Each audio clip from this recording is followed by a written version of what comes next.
Traders point அன்பர்களுக்கு சிறப்பு வணக்கம். நம்ம டிஸ்க்ளைமர் எடுத்துக்கிறோம். நம்ம வந்து செபி ரிஜிஸ்டர்ட் அட்வைஸரோ ஆர்ஐஓ கிடையாது. நம்ம இங்கே பேசக்கூடியது எல்லாமே தகவலாக மாத்திரமே பார்க்கப்படணும். இது யாருக்கும் முதலீடு சம்பந்தமாகவோ பங்குகளை வாங்கவோ விற்கவோ எந்த ஆலோசனையும் கொடுக்கப்படுறதில்லை. எல்லா தொழிலையும் ரிஸ்க் இருக்கும். ரிஸ்க்கை புரிஞ்சுட்டு எச்சரிக்கையோட தொழில் செய்யும்போது எல்லாமே நல்லாயிருக்கும். நம்மளை ஆதரிக்கிற அனைத்து நல்ல உள்ளங்களுக்கும் நன்றி. வாழ்க வளமுடன். நண்பர்களே, நம்ம வந்து ஒரு ஸ்க்ரீன் அப்பில் வந்து போட்டு வச்சுருக்கிறோம், ஃபில்டர் ஆப்பில் போட்டு வச்சுருக்கிறோம். ரீசெண்டாக ஒரு 10 நாளைக்குள்ளே நமக்கு வந்து கிடைக்கக்கூடியது இந்த இது ரிசல்ட் அனௌன்ஸ் பண்ணக்கூடிய இதை வந்து கம்பெனிஸை வந்து எதெல்லாம் வருதுன்னு லிஸ்ட் பண்ணுற மாதிரி போட்டு வச்சுருக்கிறோம். அதில் இப்போ நமக்கு வந்து ஆட் ஆகிருக்கிறது எல்என்டி ஃபினான்ஸ் அண்ட் ஹோல்டிங்ஸ். இது 27 ஏப்ரல் 24 வந்து ரிசல்ட் வர்றதுக்கான டேட் அனௌன்ஸ் பண்ணியிருக்கிறாங்க. இப்போ இதில் வந்து ஒரு சிக்னிஃபிகண்ட் என்னன்னாக்கா, எஃப்ஐஎஸ் வந்து 0.37% வந்து குவார்ட்டர் ஆன் குவார்ட்டரில் வந்து பாசிட்டிவாக சேஞ்ச் ஆகிருக்கு. அதே மாதிரி எம்எஃப் ஹோல்டிங்ஸ்லேயும் வந்து 0.73 வந்து பாசிட்டிவாக குவார்ட்டர் ஆன் குவார்ட்டரில் சேஞ்சஸ் ஆகிருக்கு. இப்போ இதோட ஓவர் வியூ நம்ம பார்ப்போம். இவன் 167 வந்து இப்போ ட்ரேட் ஆகிட்டு இருக்கிறான். டியூரபிலிட்டி ஸ்கோர் வந்து 75 இருக்குது. நல்ல ஃபினான்ஷியலாக நல்லா ஸ்ட்ராங்காக இருக்கக்கூடியது. வேல்யூஷன் ஸ்கோரும் வந்து 64.5 க்ரீன் கலரில் தான் இருக்குது. ஸோ இப்போ ஆல்மோஸ்ட் இந்த இதுக்கு வந்து அந்த ஃபினான்ஷியல் ஸ்ட்ரென்த்துக்கு ஈக்குவலாக வந்து இவனுடைய மார்க்கெட்டில் வந்து இவனோட ப்ரைஸும் இன்க்ரீஸ் ஆகிருக்கு அப்படிங்கிறது நமக்கு புரியுது. இப்போ இது நல்லா ஸ்ட்ராங்காக இருந்து இது கம்மியாக இருந்துச்சுன்னாக்கா ஷேர் வந்து கரண்ட்டாக வந்து ஷேர் வேல்யூ கம்மியாக போய்கிட்டு இருக்கு, நல்லா நம்ம கிரெடிட் எடுக்கணும்னு. இப்போ ஈக்குவலாக இருக்குது. அது மொமெண்டம் ஸ்கோர் வந்து 56. மொமெண்டம் வந்து பெருசாக பிக்கப் ஆகலை. ஒருவேளை ஏறிட்டு இப்போ திருப்பி இறங்குது அப்படிங்கிறதுக்காக வெயிட் பண்ணுறாங்களான்னு தெரியல. பட் எனிவே இது வந்து டெக்னிக்கலாக வந்து நியூட்ரலில் இருக்குது. ஏன்னா 50 தானே இருக்குது, கிட்டத்தட்ட 50ங்கும்போது டெக்னிக்கலாக நியூட்ரலில் இருக்குது. அனாலிசிஸ்டு ப்ரைஸ் டார்கெட் 176 கொடுத்துருக்குறாங்க. இவங்களோட டெப்ட் டு ஈக்விட்டி 3.9 இருக்குது. இது நார்மலாக நேச்சுரலாக ஃபினான்ஸ் கம்பெனி ஃபினான்ஷியல் இன்ஸ்டிடியூஷன்ஸுக்கு கூட தான் இருக்கும். அதனால் இது அக்செப்டபிள் தான். இப்போ கரண்ட் ரேஷியோ வந்து 2.3 இருக்குது. ஸோ இப்போ வந்து கமாண்டிங்காக இருக்காங்க. இஎம்ஐயோ இல்லாட்டி இன்ட்ரெஸ்ட்டோ இதெல்லாம் வந்து இமீடியட்டாக இந்த வரக்கூடிய கரண்ட் இதுக்குள்ளே இயருக்குள்ளே பே பண்ணுறதுக்கு கேப்பபிலிட்டி இருக்குது அப்படிங்கிறது இதுலேருந்து தெரியுது. ஆர்ஓசிஇ 13 இருக்குது. பிஸ்னஸ் நல்லா ஸ்ட்ராங்காக இருக்குது. ஆர்ஓஇ வந்து 7.5 இருக்குது. இது கொஞ்சம் இம்ப்ரூவ் ஆனால் பரவாயில்ல. ஆனால் ஃபினான்ஸ் அண்ட் ஹோல்டிங் கம்பெனிஸ்க்கு வந்து இதுவே பெரிய விஷயம்தான். பிஇ ரேஷியோ வந்து 18.5 இருக்குது. நம்மளோட மேக்ஸிமமாக நம்ம கன்சிடர் பண்ணுறது 25 கன்சிடர் பண்ணுவோம். ஸோ இப்போ 18.5ங்கிறது லெஸ் தென் ஹையர். நம்மளை பொறுத்த வரைக்கும் வித்தின் த ரேஞ்சில் தான் இருக்குது. ப்ரைஸ் டு புக் வந்து 1.9 இருக்குது. இது 2 காட்டிலுமே கம்மியாக இருக்குது. அதனால் இதெல்லாம் நமக்கு வந்து ஒரு என்ட்ரி பீரியடு அப்படிங்கிறத நம்ம யோசிக்கலாம். Annualised 1 year forward forecast EPS வந்து பார்த்தோம்னாக்க 9.7 இருக்குது. 9.7 அடைவானா இல்லையான்னு தெரியாது. பட் பார்ப்போம், நம்ம இதில் என்ன தான் நடக்குது அப்படிங்கிறத நம்ம பார்ப்போம். இவனோட ஆனுவல் ரெவென்யூ வந்து டிடிஎம் வந்து பார்த்தோம்னா 7200. இது வரைக்கும் அவன் என்ன பண்ணிவிட்டான், 7111 அடைஞ்சிட்டான். அப்போ இன்னும் ஒரு குத்து மதிப்பாக பேசினோம்னா கூட ஒரு 100 கோடி தான் இருக்குது.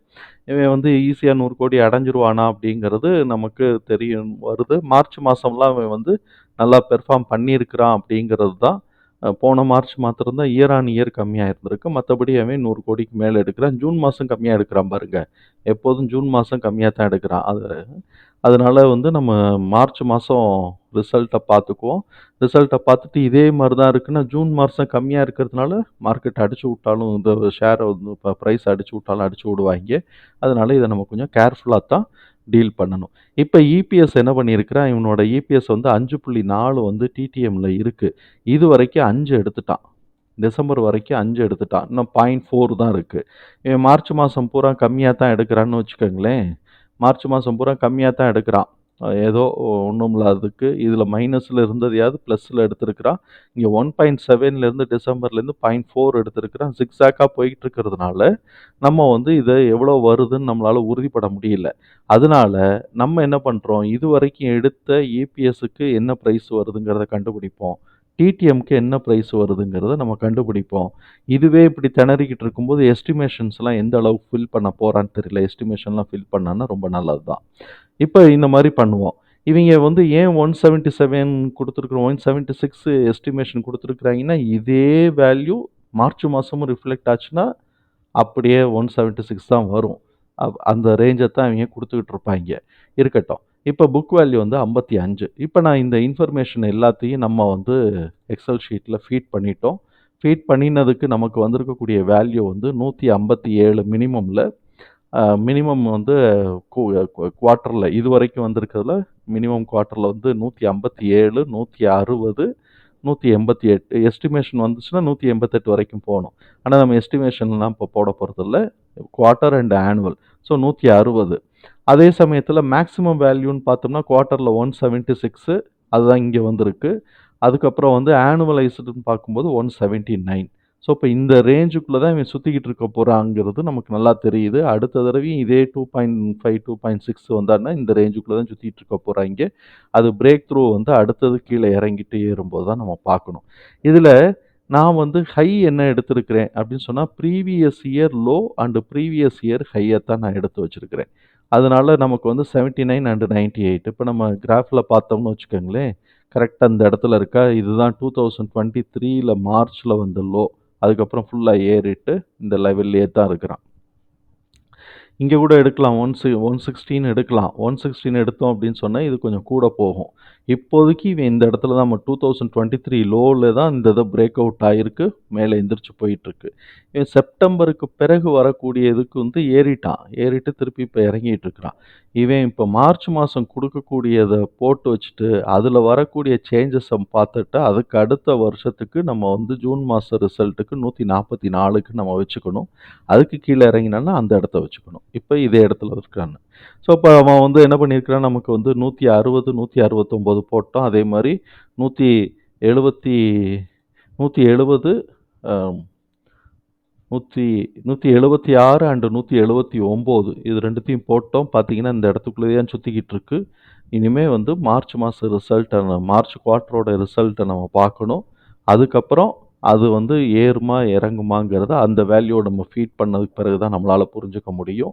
அதுக்கப்புறம் ஜூன் மாத குவார்ட்டருக்கு வரைக்கும் என்ன நடக்க போகுது அப்படிங்கிறத நம்ம பார்க்கணும். பொறுமையாக இருந்து பார்த்து வாங்குறது தான் இது நல்லது. ஏன்னா ஆல்ரெடி ஹையில் ஏறிட்டான். மார்ச் மாதம் மாத்திரம் இவன் வந்து டிடிஎம்லாம் கொஞ்சம் கூட போட்டு எடுத்தான்னு வச்சுக்கோங்க, உடச்சி எடுத்து போய்கிட்டே இருக்கும். அப்படி போச்சு அப்படின்னு சொன்னால் 188லேருந்து 207 வரைக்கும் நமக்கு டைம் இருக்குது. 207 வரைக்கும் போகிறதுக்கு வாய்ப்பு இருக்குது. இப்போ இருக்கக்கூடிய எஸ்டிமேஷனில் அவன் ரிசல்ட் வரும்போது தான் நமக்கு தெரியும். அதனால் ரிசல்ட் அனௌன்ஸ் பண்ணுற வரைக்கும் வெயிட் பண்ணிவிட்டு வாங்குறது தான் சரி. இப்போ வரைக்கும் இருக்கக்கூடிய மேக்ஸிமமாக அவன் அடைஞ்சிட்டான் அப்படிங்கிறது தான் நம்முடைய பார்வை. அதனால் மார்ச் குவார்ட்டரோட ரிசல்ட்டு நம்ம வர்றதுக்காக வெயிட் பண்ணுவோம். மார்ச் குவார்ட்டர் ரிசல்ட் வந்த உடனே அதை பார்த்துட்டு இப்போ மேலே மூவ்மெண்ட்டாக கீழே மூவ்மெண்ட்டாங்கிறத டெசிஷன் எடுத்துக்கலாம். தகவல் நமக்கு பயனுள்ளதாக இருக்கும் நான் நம்புகிறேன். தகவல் பயனுள்ளதாக இருந்ததுன்னா சங்கருக்கு ரொம்ப சந்தோஷம் தான். நம்மளை ஆதரிக்கிற அனைத்து நல்ல உள்ளங்களுக்கும் நன்றி. வாழ்க வளமுடன்.